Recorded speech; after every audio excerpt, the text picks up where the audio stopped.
Okay, well, we're going to go ahead and get going. And as I said, good morning. Welcome. Thank you for joining us today. I'm Steve Lee, a partner and wealth advisor here at JFS. And in a moment, I'm going to turn things over to my colleague and partner, Manish Upadhyay, JFS's Chief Investment Officer. And he's going to walk you through an update on the markets and the state of the global economy. Before I do that, I want to briefly highlight just two key themes that are in play and have been in play. And those are one, the administration policies and the sea changes that have come and are coming out of Washington, D.C. And secondly, the impact of AI on really just about everything that we do. So let me just touch on those briefly. 2025 was a year that really defied many expectations. We started off the year with the inauguration of President Trump, and it became immediately clear that in his second term, the president was determined to move forcefully and quickly to enact his administration's agenda. Tariffs, policy shifts on trade and regulation, a muscular approach to the border, and unprecedented and overt pressure on the Federal Reserve all serve to insert significant volatility into the financial markets. Yet, as Manish will cover in a moment, markets posted an overall strong year as economies defied worries and the global GDP and company earnings rose. And 2026 has begun with more of the same, as we've witnessed this past week with the drama surrounding Greenland and how that has been playing out. So no doubt the next 11 months from here will hold both expected outcomes and unexpected surprises. A word on AI, second topic, which Manish will similarly cover, and that is that the massive spending on AI and the growing use of AI in our daily lives is a real phenomenon. Yet, questions do exist around company valuations and the still to come profit impact that so many hope for from the implementation of AI. So as 2025 progressed, we saw a broadening of the market growth beyond just a narrow group of tech leaders. We saw rotations between sectors, divergence across global markets, and ongoing debates about the true impact of artificial intelligence on corporate earnings and economic productivity. Diversification, therefore, proved immensely helpful in 2025, as international stocks in particular outperformed, and areas that had been overlooked in the AI feeding frenzy gained attention for their attractive valuation and their long-term potential. So there's lots more to discuss on these and other topics. And so I'm going to go ahead and turn things over to Manish. A few housekeeping notes before I do so. We will honor your time and we'll end this webinar in an hour if it goes that long.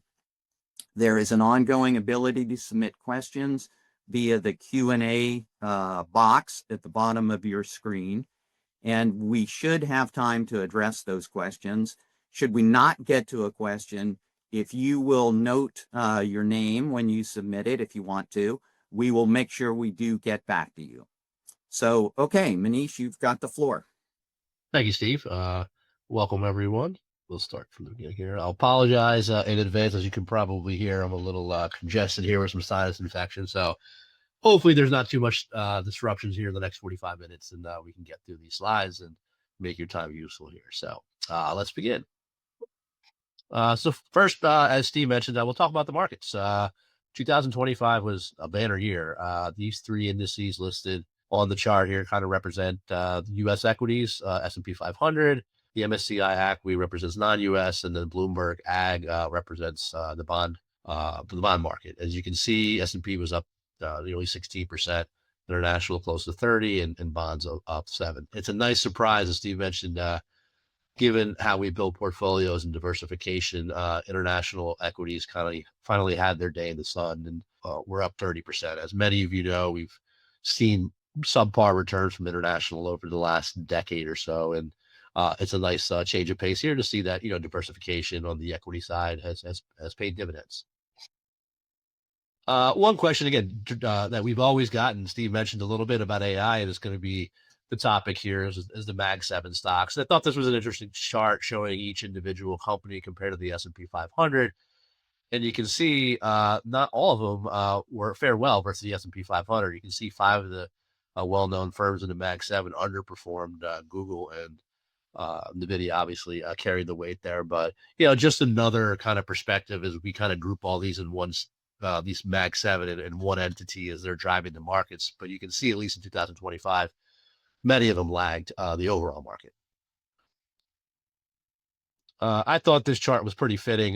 This shows the journey of the S&P 500 from the beginning of the year, and then transposed on top of it all the various headlines. And you can see all the different news publications, the headlines that came out. The beginning of the year, obviously, we had the new administration come in, and then shortly thereafter, Canadian Prime Minister resigned. Then there was the announcement of tariffs and postponement of tariffs, and then more tariffs, and then there was trade agreements between the U.S. and EU, and then there was the government shutdown. So with all this noise, I had a conversation with a client, and I said, if I took away the chart and just showed you these headlines, what would you think the return of the S&P 500 was? And I think instead of positive 16, most people would think it was negative. So in this day and age, there's a lot of noise that we are unfortunately get bombarded with news. And at the end of the day, fundamentals typically will play out. And the longer time you have to see those out, you can get the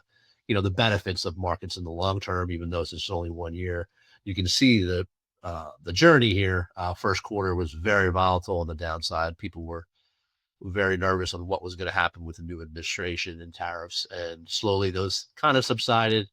Things became positive. Earnings were great. Ended up on the year close up to about 16%.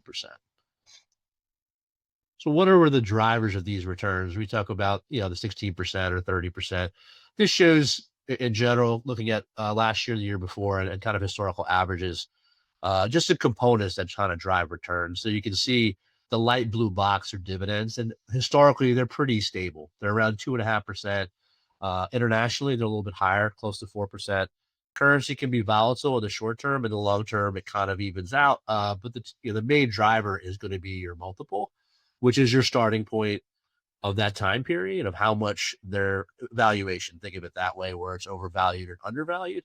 And then earnings comes down to it. And you can see from 2024 to 2025, it's been a little different story. U.S. dominated in 2024, being up about 25%, and that was primarily from multiples and earnings. And then you can see in 2025, the Eurozone had the benefit of currency. So U.S. dollar declined in 2025. So that 40% return in Europe, a good 20% of it, it was associated with currency. At the end of the day, this will drive kind of future returns when you're looking at what to expect on equities. It's really going to be, are these areas earning money, and what multiple are you going into? And you can see the multiples of the U.S. have been quite steep, and those are going to decline. We're not going to get the benefit of multiple expansion. We've been a little bit overvalued, as we'll get to in a few slides. What are the drivers of return on the fixed income side? Typically, what you'll see in the news is you'll hear probably two rates that are quoted pretty significantly: is the Fed funds rate and the 10-year Treasury. So the 10-year Treasury is a good gauge of kind of what to expect your bond portfolio to return in a given year. So here we're looking at the 10-year Treasury. In the beginning of the year, it started a little bit over 4.5.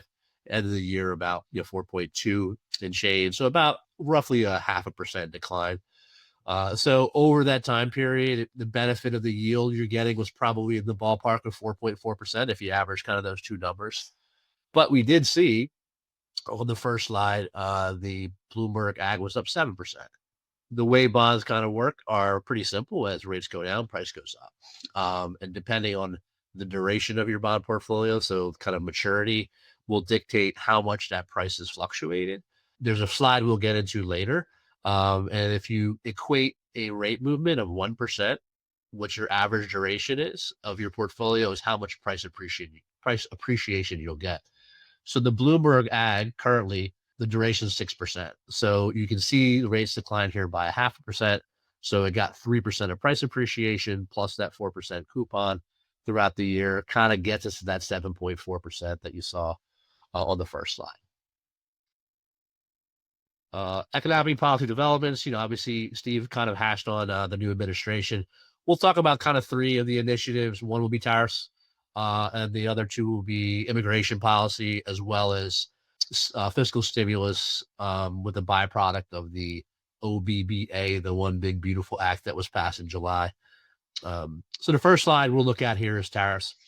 So you can see on that one slide we did look at with all the proposed tariffs and the extensions and what have you, it kind of came out to about a 15% increase in tariffs or tariff rate.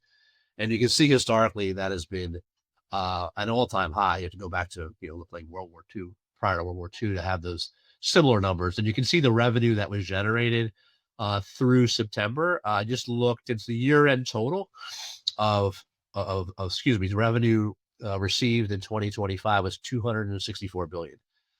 In comparison, before these tariffs were increased in 2024, the tariff revenue was only about 80 billion. So almost a 3 times increase in tariff revenue. The one idea that's been floated around, which I don't know if it's come to fruition yet, was the idea of a tariff rebate check. With all this new revenue, the administration was going to cut a check to $1,000 to every citizen. I don't know if that's going to be planned for later in the year. But the one thing we need to look at, even though this is a nice increase in revenue, from a deficit standpoint, we still, in 2025, have increased the deficit. There's been more spending on military. So all that there's a positive, we've generated some revenue. Net, we're still kind of running in the deficit scenario. The one thing that we'll have to look at in 2026 is there's still a ruling outstanding from Supreme Court that if these tariffs were abuse of power, so that's still pending. So this could definitely, if the Supreme Court does rule on that in the short term, will definitely have an effect on 2026 tariff rates going forward. As I mentioned about the other two kind of initiatives of immigration and stimulus, we'll get to those in other slides as they relate more to the labor market and consumer spending. So we'll hash on that a little bit later. Interest rate environment. This has been something that we've been looking at, obviously, since the spike in inflation back in 2022 after COVID. And we'll look here in 2025, been relatively stable. If you look at the inflation, kind of began the year around 3 and kind of floated, between a 3 and 2.5. So although those tariffs came to effect last year, it didn't trickle down to inflation. There's been many indications that a lot of businesses kind of ate that additional cost of tariffs. Again, we'll see if they're willing to do that in 2026, potentially to cause the rise in inflation, or maybe not. On the top line, you see in orange there is the Fed funds rate. They were also kind of being in more of a cautious standpoint in the beginning of the year to mid-year, not knowing how those tariffs would affect the market. They felt that obviously the tariff did not spike inflation. So towards the latter half of the year, you saw them cut rates about 0.75 from September to December to bring the Fed funds rate between 3.5 and the lower end 3.75. So it's been a relatively, I would say, calm actions and policies from the Fed, and due primarily to inflation not ramping up too much or declining too much. Here we have kind of a historic perspective of where the Fed funds rate have been for a long time. But if we look on the right-hand side of this chart, we can see it's a little bit muddled, but the green diamonds are kind of what the market expects, and the blue diamonds are what the Fed thinks. So right now, as we saw in the previous chart, the Fed funds rate, effective rate, is about 3.63. It's expected the Fed thinks they're going to be a little bit cautious. They're probably not going to, based on their estimates, is maybe get it down to 3.4 at the end of this year, and then get down to 3.1 subsequently in 2027 and going forward.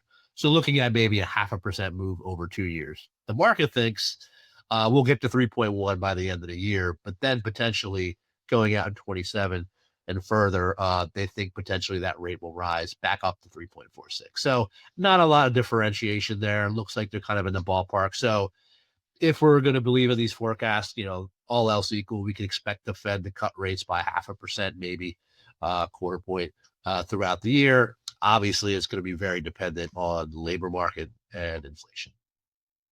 We're talking about expected returns and where the drivers of returns were for stocks and bonds.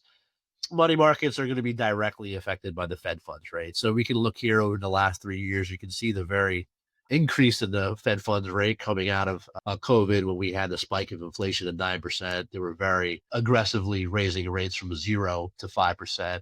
The top box there is just a generic Schwab prime money market, just for illustration purposes. You can see it's a 12-month lag. So you can see in January 2023, you can see the yield was 1.2 when the Fed funds rate was actually 4.2. So there's a little bit of a drag effect of about a year. That being said, you can look overall in 2025, if you held cash, you're earning about 4%. That's kind of where it ended.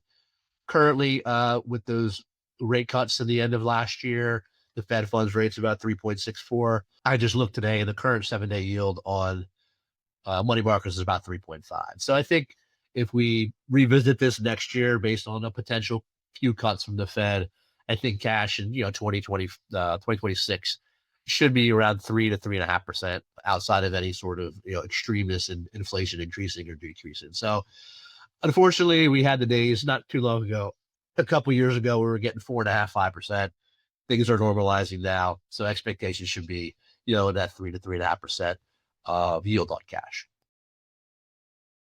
As I illustrated earlier about fixed income and how the returns are derived, and what could happen in different interest rate scenarios, we've indicated that all likelihood there's going to be a couple cuts, but obviously things can change. So the chart on the right kind of gives you expectations of what would happen if rates rise 1% or down or decrease by 1%.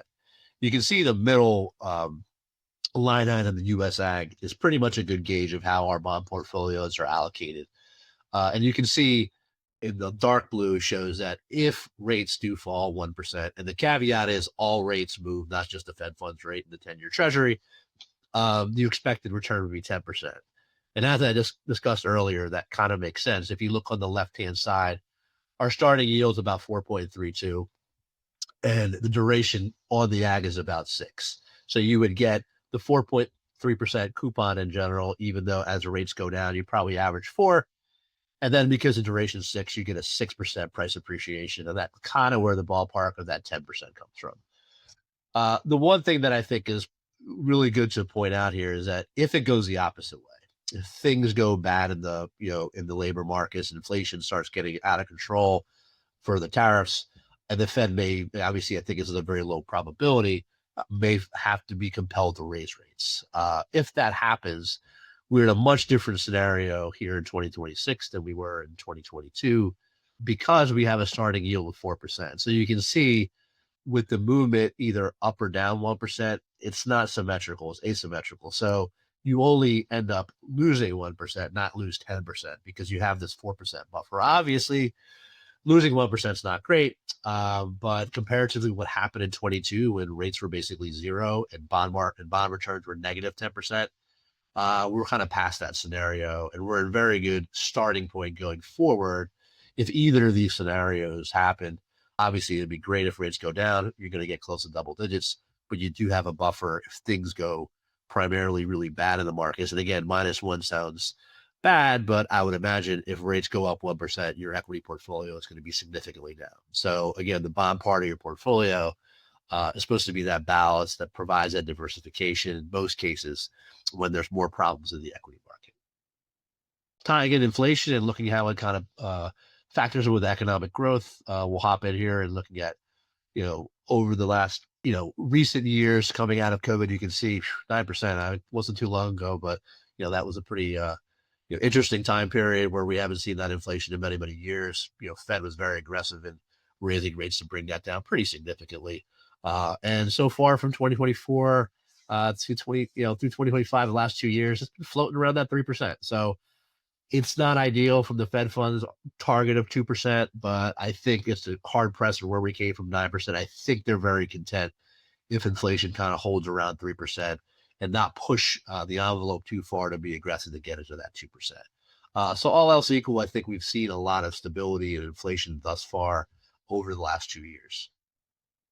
Looking at consumer spending, so this is ties back into some of the administration initiatives. So you can see on the bottom right, the one thing that was passed in July with the OBBA Act was really providing more tax deductions. And in theory, what's going to happen coming into 2026 is the average income tax refund should increase by $1,000.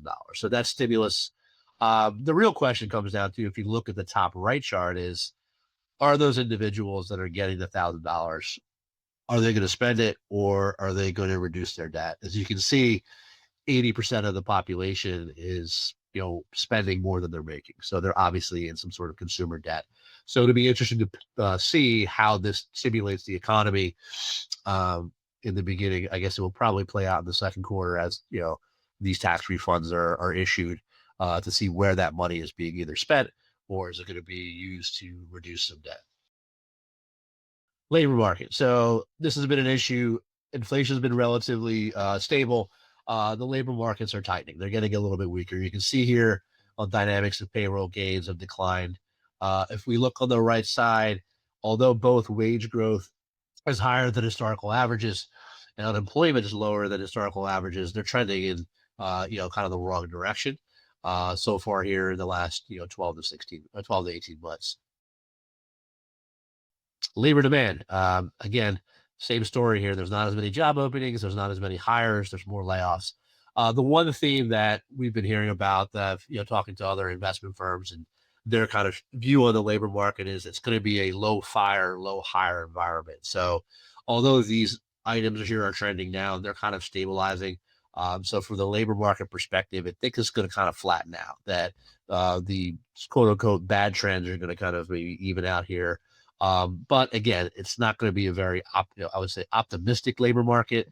But it looks like it's settled down to kind of these levels where there's not going to be a lot of activity, either on the firing side or the hiring side coming into 2026. Labor supply. So this ties into, some of the immigration reforms that the administration implemented last year, and they were very effective. There has been, very limited increase in immigration coming in, not even counting some of the deportations. And you can see in that top left corner graph, projected for 2025 going into 2026, is that, new labor force is not going to come from foreign born workers. You can see on the right hand side too, there's some, surveys looking at where kind of small businesses are facing struggles, and a lot of it seems to be increased, as you can see on the right hand side, is quality of labor. Cost of labor has been kind of always of an issue, but it's kind of subsided a little bit over the last couple of years. The one thing to point out too is on the top left chart is this could be problematic if we don't have immigrant labor. If we look at the U.S. birth rates over the last 20 years, it's declining severely. If we want to grow as an economy, we need more people to work these jobs. And as you can see historically over the last 10 years, those blue charts of how many foreign born individuals make up the labor force, it's fairly significant. So if that gets cut off, the question remains is, where are we going to supplement that labor? And based on kind of the demographics of birth rates, there's going to be a gap. So although it's going to be promoting, I think, the administration more U.S. jobs, which is great, I think mid to long term, this could have an economic effect of just not having enough labor force, which could slow down U.S. growth in the mid to long term. Speaking of growth, we gauge it by GDP. Looking at the last 5 years has been fantastic. We're looking at real GDP on average contributions 2.3. You can see the last two quarters, our second and third quarter of 2025 was well above that. Again, I just looked at the fourth quarter estimates from the Atlanta Fed, and they said the fourth quarter is going to be close to 5%, which is fairly high. So all things from a fundamental standpoint of how we're producing goods and the growth has been very solid. The forecast, variably looks like where we're positioned with some of the policies that have been enacted is that, forecast looks like it's going to be about 2.5% economic growth, depending on what outlet you're looking at, which makes sense, which is around the average contribution we've seen here over the last 5 years. So looking at it from a growth perspective, obviously a lot of that's going to be dictated on any changes in inflation and labor, but things are positioned pretty well for the U.S. economy here going into 2026. Considerations for 2026. We'll highlight a few items I think they're pretty interesting, and then we can open up for some questions. Kind of recap where we're at, from an investment portfolio standpoint, on, kind of setting expectations for 2026 and even beyond. All right. So Steve mentioned that AI has been obviously the hot topic of the year, if not, the last couple of years. So I thought these four little charts are pretty informative of kind of where we're at, where we're potentially going, and some of the costs associated with it, and how it compares to previous technological advancements, over the last last, I would say, century or so. The top left kind of shows how transformative technology has affected GDP in different historical perspectives. You can see what the cycle is in those various different time frames in the last 100 years. You can see the rough time of peak to trough, so to speak, and kind of leveling out. It's about 8 years. The red line does show AI is very in the early stages. So a lot of the talk has been talk right now. A lot of the implementation has not been spread out throughout all the different industries, but what it does, excuse me, the potential of it adding the GDP of 1% is still a year or two away. So a lot of the quote unquote hype is still hype to some degree, and it hasn't really filtered down to actual productivity for companies that would produce an increase in GDP. One thing we looked at too is here on the top right is the cycle we're in right now with AI is tech dominated. But what's interesting, you can see that from a total investment standpoint, tech is not a big proportion compared to previous time periods that we looked at here when there was the boom in railroads and telecom. AI, yes, is technology, but there's a lot of other things that need to be invested. As there's been, I'm sure many of you heard, energy is the big thing too. In order to run these big facilities with these computer chips, you need a lot of energy. You're going to need also, chemical products is on there, which would be the different types of, precious metals or rare earth metals that are needed to produce these AI chips. And then real estate too. You're going to need property to build out these factories. You're going to be, producing these data centers. That being said, that investment is quite large. So if we look at the bottom left and how much already has been invested in AI before it's even taken off and what's expected going forward, I think what hopefully makes people feel better is that who's going to pay for this investment? These quote unquote hyperscalers, which are those Mag 7 stocks, have an exorbitant amount of cash on their books, and they're financed a lot of this investment through cash, retained cash flows. So they're very cash heavy, and they've been able to really facilitate a lot of this capital investment without incurring any sort of debt or finance. That being said, there's going to be some coming now going forward. You're going to see some issuances of corporate bonds from some of these Mag 7 companies to further obviously increase investments. But I think what's nice to see that there is some fundamental backbone to these companies that they can kind of self-finance going forward. And it seems the projections here going out to 2027 that there's not going to be a big differential between how much is being spended and then what's going to need to be financed potentially by debt.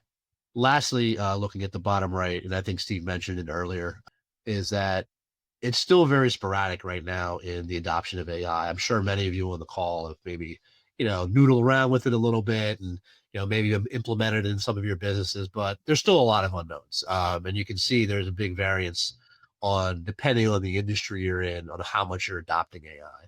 The thing coming out over the next 3 or 4 years as things get, I think, a little bit more understood on the applications and potentially also some of the roadblocks that we'll have in AI, that differential will come down and you'll see between 8 to 15% here is estimated that across all industries will be utilizing AI. Speaking of that, obviously the big over the last 5 or 7 years has been AI has been really elevated in all the growth stocks. We've talked about the Mag 7, and there's always been questions that we've got from clients is why would I invest in anything else, international or value or small cap? Here's an interesting chart saying the gap is closing. I think a lot of the expectations of earnings per share you can see are very justifiable. These companies that are growing are producing a lot of profits. I would say maybe the price is kind of built in now. They're a little bit on the overvalued side. They're still earning much, but it's going to be on a kind of a declining scale. And you can see in 2025, value has kind of closed the gap on the earnings side. We're looking at projections in 2026 that gap should close again. So hopefully we'll see a little bit more balance in equity returns going forward as growth has dominated over the last decade.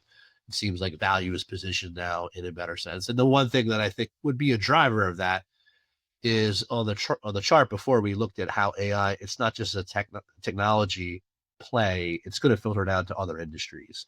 So if all these other industries, value, small cap, that have not benefited from the initial hype of AI are pretty undervalued. So you're starting at a very, very low price. And now if they can utilize some of this AI technology, their earnings will go up and their returns will probably be in a much better position looking in 2026 and 2027. Speaking of forecasts and how we're trying to look at expected returns, I thought this was a pretty good slide from Dimensional. I've got questions all the time is, what's going to happen in 2026? What should I do? This is just a chart, again, that shows that the very, very reputable firms, as you can see here, we do business with some of these firms that are listed here, JP Morgan, Fidelity, and Goldman Sachs. Kind of shows as their expectations are looking on, where their prediction were at a certain time frame, end of 2023, and then in mid 2024, kind of on the walk back. These firms have the luxury that every quarter they can make predictions and revise them. The problem with that from a practical standpoint as investment advisors, as we're building portfolios, it makes it very difficult to build a portfolio if you got to change your portfolio every quarter based on new information, right? So we want to be a little bit selective when we're looking at forecasts, the validity of it, and how it actually plays out in real portfolios. We're in the business. We need to have some sort of understanding of where markets are, but I would, heed caution to take these forecasts as actual actionable items in a portfolio. Further evidence, we're looking at just the range of these forecasters that are looking at what's going to, predicting of 2025. And you can just see it right here. The S&P was up 16%, as we noted earlier, and you can see the various spread here. Obviously, forecaster 19 was not very optimistic. They were 2%. But again, the median was about 12, and that's about 25% off the actual return. So if you're trying to build portfolios based on forecast, it seems like your odds are very low to be successful. In some cases, you could be very, very well underestimating, what the reality is of the markets. And not to harp on it even more, but again, this shows even not just 2025, just looking at the last 4 years on again, the differential, you can see the green dots, the actual, and the median is not even remotely close to what actually happened. So again, proceed with caution as you see these, kind of predictions that happen in the news. Unfortunately, no one knows what's going to happen. And this is pretty good evidence that if you choose to kind of follow forecast, prepare yourself for some maybe unhappy results. So this is a great slide. So, as most of you that are probably on this call are JFS clients, and you've met with your, financial advisor, and we're doing financial plans. So one thing we have to do is kind of predict, what the expected return of a portfolio would be. Again, take it with a grain of salt, but a lot of it's based on data, but, longer term things kind of even out. So there's an irony in this that, I have a client I talk to is I'm telling you, or maybe it's a contradiction, is I'm telling you should expect 10% on your equity return, but you're never going to get it in a given single year. So that's kind of hard to understand from a client perspective but the goal here is if you look at this graph, you can see there's much more blue lines above that average than red. Unfortunately, returns, they're not normally distributed. So you have even tails and things can be, the average becomes average. So you need to be very diligent and be throughout the investment cycle to be able to participate in those really, really up markets. Because there's going to be more than the down markets. Now you can try to time when those things happen, and we know that timing is going to be a difficult proposition to be highly successful at. So I thought this is just a great chart to show in perspective of how, again, volatile markets are. In the long run, it pays off, but you can see in any given year, it's not going to be, very close to the average you expect. Looking at forecasting bonds, it's a little bit more predictive. Bonds are basically based on math. It's pretty straightforward. If you have an individual bond, you buy it at a certain price, you actually know what the end price is. It's going to be par outside of the company or entity defaulting. You know what money you're going to get back at that maturity date. And typically there's some sort of coupon associated, which you're going to get on an annual basis. So you have a much more better chance to kind of predict how your bonds are going to return. Now, most people don't buy one bond.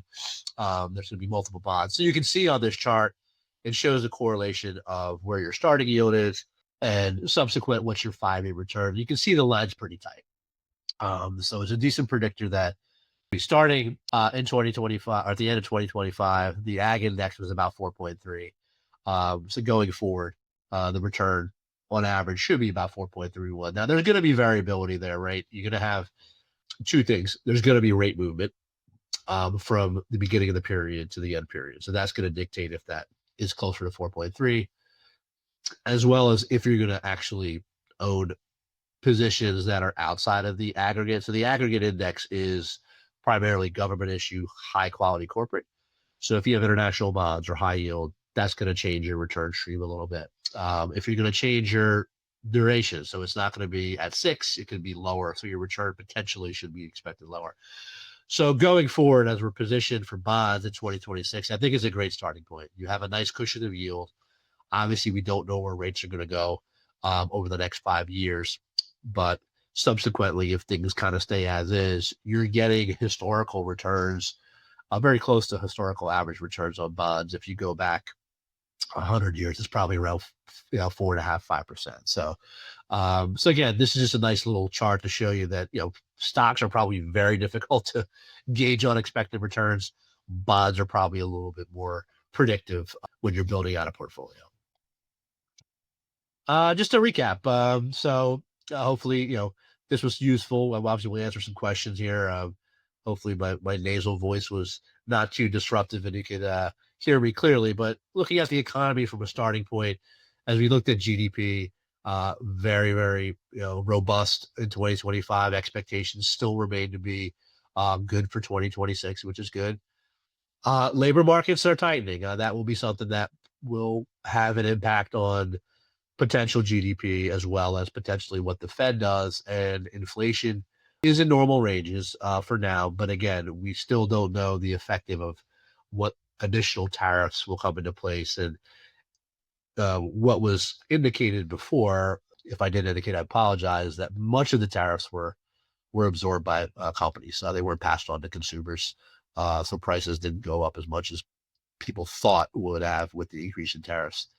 That could be a different story in 2026. But all else equal, outside of any externalities that happen in geopolitical events or natural things that are outside the market, we should be pretty positive on where the economy stands going forward. Equities, we talked about it. Stocks in general, although these Mag 7 technology stocks are rich in valuations, there are many other pockets of the equity investable universe, either international, EM, small cap value, that are fairly or undervalued. And although the concentration is very, very high with these 7 stocks, I wouldn't go so far as call it extreme. They're definitely overvalued. I don't know expectations. I think we would need to temper on equities. If you look at the last 3 years of global equities, annualized return is 19%. That's almost double historical averages. So I would think that looking good in 2026 and potentially going forward, that we need to temper our expectations. That I would be hard pressed that we would get 19% again. We may. So I think, again, looking at your portfolios, we had a really great 3 years of equities. And then going here for the next 3 years with, I think we can probably feel that maybe we get back to historical averages around 10%, not necessarily close to 20%. As I mentioned in the chart before with bonds, bonds are positioned well, starting yield at 4%. Those are a lot of things that will dictate that based on how the economy goes and what the Fed does with rates. But overall, it seems that at least in 2026, there does not look like there's going to be any super aggressive movement by the Fed on rates. That aside, caveat, as many of you probably have heard, that the administration is really pushing the Fed to lower rates more quickly, I would say. And obviously on the deck is a potential new Fed chair. And if that has some influence on the administration, we potentially could see a little bit more aggressiveness on rate cutting. But the Fed still is an independent entity, and I think that it still will remain to be that way. So we'll see how the Fed responds with the new chairman potentially, and obviously more importantly, the fundamentals of their decision, which will be labor markets and inflation. Cash yields, again, we've talked about it earlier in the presentation, should be around 3 to 3.5%. I look at cash as not as an investment. You really don't want to have a huge allocation to cash in the long run. Typically, cash is a 0% return, real return. It usually matches up with inflation. Currently, we're in a nice spot where the cash is above inflation, so you're getting a little bit of real return. So I think cash still is a viable holding, in 2026 for short-term liabilities or things of that nature. But overall, I think, I'm excuse me, fairly optimistic, not on my health, but on the bond markets and the equity markets going here in 2026. So I will end with that, and I will pass it back to Steve, and we can answer any questions if there's. Okay, great. Thank you, Manish. Thank you for soldiering through. Well, we'll give your voice a break for a second. We do have a few questions, and I'll go ahead and speak to one and then turn it to you again to give you a break there for a second. The first question is really around the deficit, the federal deficit, and ways out of that. And do those ways suggest that maybe there ought to be allocation changes in fixed income parts of the portfolio? And the question speaks to, might a new Fed chairman, might a change with Democrats taking over the House and Senate in the midterms look to higher inflation to try and inflate our way out of that, or big spending cuts? Obviously there's two ways to cut a deficit. Big spending cuts. Ironically, you and I talked about this earlier this morning. People don't get elected typically on spending cuts and slashing budgets. So that's a hard thing to do. What I would say, and then I'm going to turn it to you, in terms of allocation changes based on the deficit, the bond market is not monolithic, and all bonds are not created equal. When we look at JFS portfolios, pardon me, we prefer active management on the fixed income side. And what that means is the bond managers can follow the index, the Barclays Ag, which Manish has referenced several times, but they're not held to mimicking the Ag. And so we answered this question for a client just earlier this week and looked at it, that in the active bond funds that we have, one of them has only 12% in government issued bonds, and the other one has about 28, 29%. So those bond managers have chosen to diversify away from the main asset that people talk about with the Fed deficit, which are assets, which are treasuries. So there's optionality in there to diversify. And the second thing I would say, and then again, Manish, I'm going to kick it to you, is that within bond funds, which is primarily what are in JFS portfolios, those funds have cash maturing or have bonds maturing, generating cash all the time.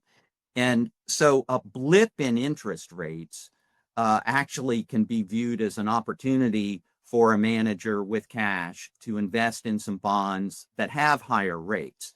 So as Manish pointed out, the long-term trend of inflation, in spite of the deficit, which has been talked about for a long time, seems fairly well contained.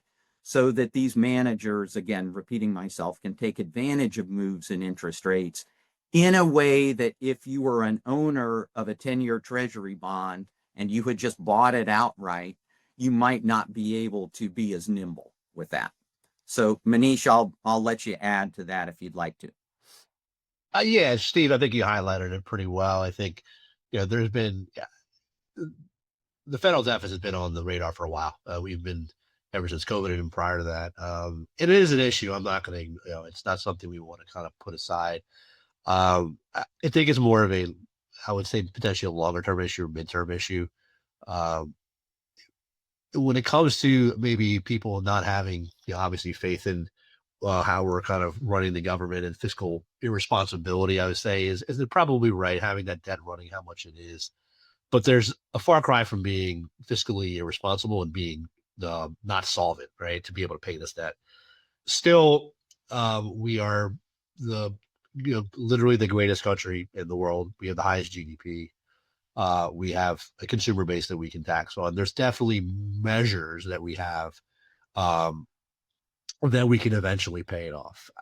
Is it probably to some degree irresponsible? Maybe. Yeah, I would say it probably is. But I think I always equate it. Maybe it's, I don't want to sound arrogant. Is like, what, we're the best show in town. Where else are you going to go? I don't think investors are going to flood to China and buy any of their government, which is obviously very controlling of their market. So it's a little scary proposition. So I think in the short term, what you could see is, again, on the longer end, rates could rise, right? That's potentially what could happen. Will it rise 2-3%? I don't know, but as I indicated in that chart, if it rises 1%, if the 10-year Treasury goes from 4 to 5, we have a buffer there. And as Steve mentioned, now your new issues, you're getting 5%. So it's kind of the way the bonds work is the temporary pain of rates rising, as we all experienced in 2022, going from 0 to 5%. We lost when 2022, the bond market was down 10 or 12%. We're not going to see that potentially if there is a spike in longer term rates. We do have and again, that's, you just don't want to own all treasuries either, right? You want corporate bonds, you want to have some diversification in your bond portfolios as well, to make sure that you're not just isolated to that one potential, I would say, extreme event where the things kind of unravel and rates go really, really high on the long end. So Yeah, and I would add one last point that Manish, you showed this in your chart, but the best predictor of bond returns is the current yield. And historically, that has held true. So absolutely, if there is runaway inflation, that's a concern, but we don't see that in the US. So I think that looking at bonds where they are today, staying diversified, you can be, Manish said this also, mildly optimistic about the returns that you're going to get down the road. Inflation is an issue. Is it going to climb? Are tariffs going to, even though they haven't yet, create some inflationary pressures? We don't know. But for the time being, inflation, while it's above the Fed's 2% target, appears to be fairly tame from the standpoint of increasing from there. So time will tell. yeah, yeah. Just last, as Elon mentioned, we're talking about the debt. But there's two ways, to get out of it, right? Is to grow yourself out of it, right? And if I'm not saying, our GDP is doing pretty well, and potentially if AI kicks in, that growth, or the other way is people that no one wants to do this is cut spending. So that's either, if you look at it from an administrative standpoint, the only, I would say, positive, and I don't want to get political angle, is that you promote growth to eventually kind of pay off that debt. You're not going to say, I'm going to raise taxes and I'm going to cut spending. Like, that's not something you're going to hear from anybody in politics. That's a way to solve debt, right? It's just to reduce your spending or increasing your revenue through tax. So again, we'll see how, kind of plays out this year. Obviously, there's a lot of stuff in the air, as it always is, in it, with the headline risk and headline news. So.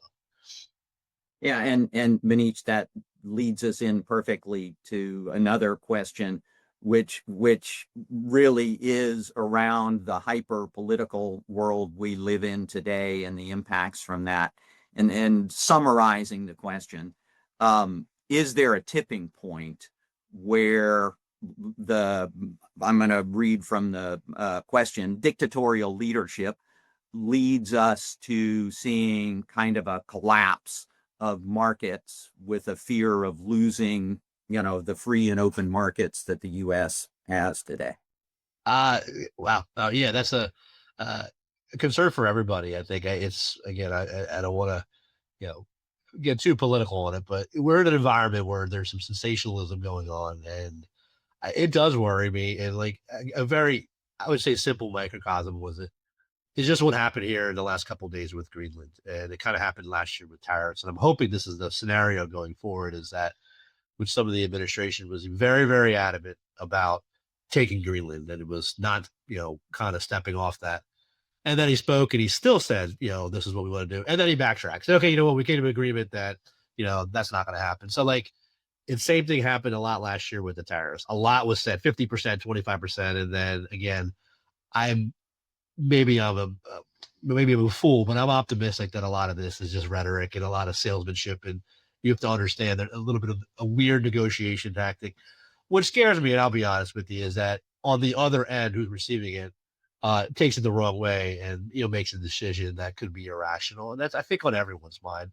How does it affect the markets? I have no idea. But from a geopolitical standpoint, that does worry me. Is that we're in this, and day and age where it seems to be the commonplace is just very, very sensationalized headlines and insults seem to rule the day. It's unfortunate. Honestly, I don't know what to take from it.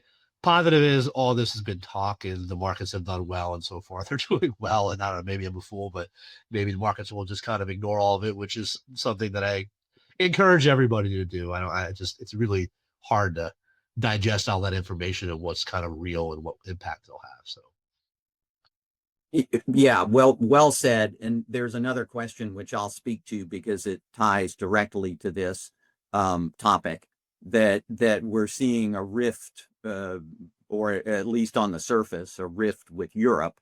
And does that change investment strategy? And what I would add to what you've answered on the first question is we have seen, as I said in my opening remarks, it's kind of a blizzard of new things, shocking things coming out of the new administration starting early next year. Yet, we have also seen the checks and balances inherent in the US system come into play.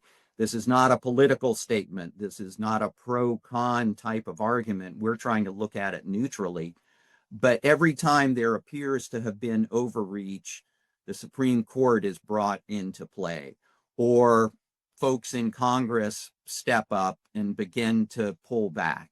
So again, putting aside whether you agree or disagree, what we see is things in general working as they should, where there is a system of checks and balances that will pull back anything that is too far out. Now, I think and this is, Manish, you gave opinion. I have to give opinion too in the same way to answer the question. And that is, we've seen that the MO of this administration is to shock with statements to gain negotiating power and then step back and try and come to an agreement. Whether that can continue to work is an unknown, but it does give me hope as well that, and again, it's hard not to be political in this environment because these are political events, but whether you agree or disagree, I think it's really important to look through the noise, look through the rhetoric, and see what's happening. And let's be honest, that's what the markets did last year. In spite of all the shock and all the dismay and all the hand wringing, we have seen financial markets continue to be okay. And companies innovate over time. We know that through good, through bad. So I think it's realistic to try the best you can to not be impacted by the noise that comes out. It, as I said, it can be dismaying. We hear from a lot of clients worries, but keeping the eye on the ball, as you say, excuse me, for the long run, easier said than done. But we know that wins out in the long run. Anything you'd add, Manish? no, it's a hard question to answer, obviously, right? But I think you hit it kind of spot on there, Steve. Thank you. Okay. Well, that is it for our questions. And so I'm going to go ahead and wrap us up. And what I would say is if you have any more questions, please feel free to reach out to either of us. As always, reach out to your JFS investment team with any changes you have or any follow-up questions you have. So thank you very much again for your time this morning. We appreciate you spending it with us. And we wish you, as we go ahead in the year, a healthy, happy, safe 2026. Thank you very much. Bye-bye.